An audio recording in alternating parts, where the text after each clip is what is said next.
Hello, my name is Tracy, and this is my video response for the 24-hour recall assignment.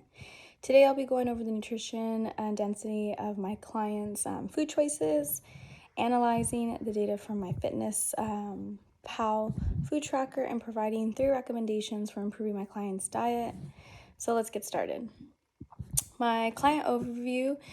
My client is a 5'10" tall male weighing 180 pounds with a goal weight of 165 pounds. He is very consistent in working out and out as he does it for 5 days out of the week. Usually his routine is to go right after work and work out for about an hour, each day implementing a different body part in his week to emphasize the different type of muscles he's going to be hitting.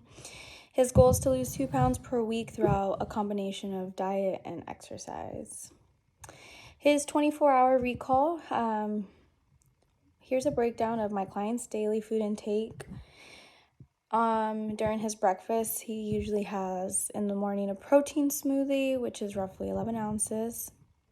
As he gets into work, he usually has a cup of coffee that's 8 ounces black. He has 1 Nature Valley bar. And in between breakfast and lunch, he drinks water, give or take 16 ounces. When it hits lunchtime, his meal prep is ground beef, which is 4 ounces, and he has 1 cup of Brussels sprouts.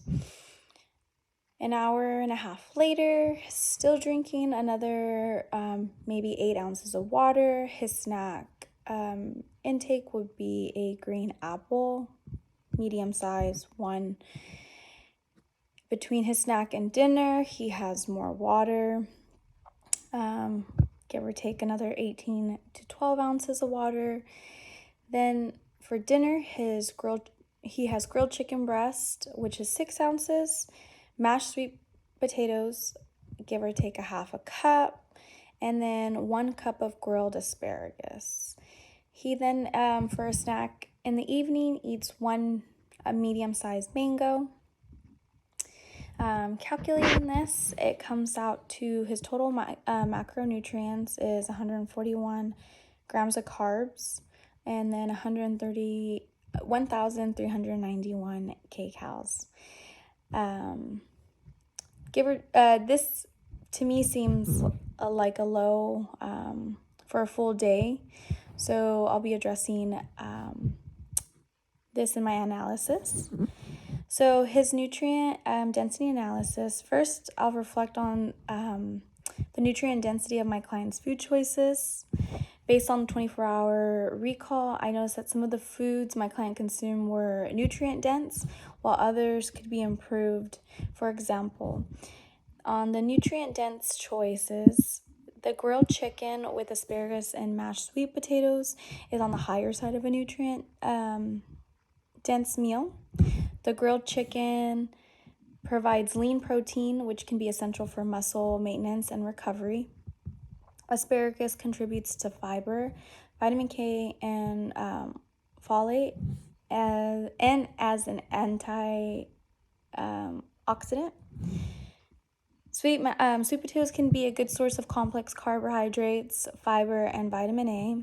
So this meal supports overall energy levels, health, and appetite control. Or on the less nutrient-dense choices would be from his meal, it would be his Natural Valley bar due to the high sugar and processed ingredients content it contains. While it may provide some fiber and some energy, it's lacking protein, healthy fats, essential vitamins. Based on what he ate, I'm guessing roughly his calorie intake consumed was 1,600 to 2,000. Due to his high activity levels, he's burning more calories than he's consuming throughout his day. In my Fitness Pal food tracker analysis, after entering my client's food intake into my Fitness food tracker, some of the key findings that I found was 1, the protein. My client met his daily goal for protein, which is great for muscle maintenance and recovery, especially given his goal of losing weight while maintaining muscle mass. Believe it or not, when you exercise, such as lifting weights or running, some of your muscle cells break down. Protein from food helps repair the damage from exercising and builds more muscle and makes them stronger. And that came from Academy of Nutrition and Diuretics. Number 2 would be sodium. His sodium intake was slightly over the recommended limit, likely due to the processed ingredients in the Natural Valley bar. Eating too much sodium can raise your risk of high blood pressure, heart attacks, and stroke.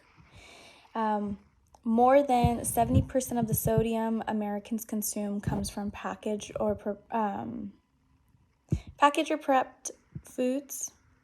prepared foods. While sodium has many forms, 90% of sodium we consume is from salt, from CDC in 2023. Number 3 being calories. The total calorie intake was 1391 kcals, which is lower than his estimated daily needs.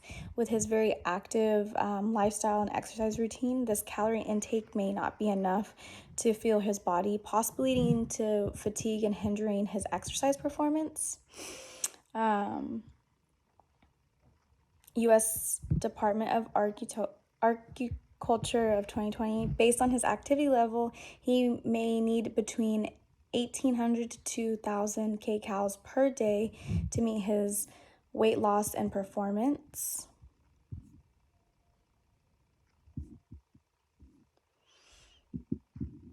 Number 4 being his sugar intake. This was within the recommended limit, though it's important to monitor the added sugars in foods like the Nature Valley bar, which contains some processed sugars. Keeping sugar intake low will help with weight loss and maintaining consistent energy levels. Number 5 being his fat intake was mostly from healthy sources like grilled chicken and the protein smoothie, which is great. However, we would benefit from incorporating more unsaturated fats, such as those found in nuts, seeds, or avocado. This will further support his muscle recovery and overall health. Number 6 and last would be the micronutrients. His diet is lacking in certain micronutrients, especially vitamin D and calcium, which are crucial for bone health, especially since he's regularly exercising. Vitamin D supports muscle function, while calcium is essential for bone strength. So addressing these deficiencies will be important as he works towards his goals. Some recommendations for improvement. I have 4 recommendations, which would be increasing the calorie intake with nutrient-dense foods. My client current calorie is low for activity levels and weight loss goals. So to help him achieve his targeted goal, weight and avoid feeling fatigue, I would recommend adding nutrient-dense snacks that will increase his calorie intake without compromising his nutrition. For example, he could add a mid-morning snack like a handful of almonds or a boiled egg. He can also incorporate healthy fats into meals, such as adding avocado to his dinner. Number 2 is given his high activity levels, he may benefit from increasing his carbohydrate intake, especially around exercise. For instance, a small portion of quinoa or oatmeal in the morning could boost his energy levels throughout the day.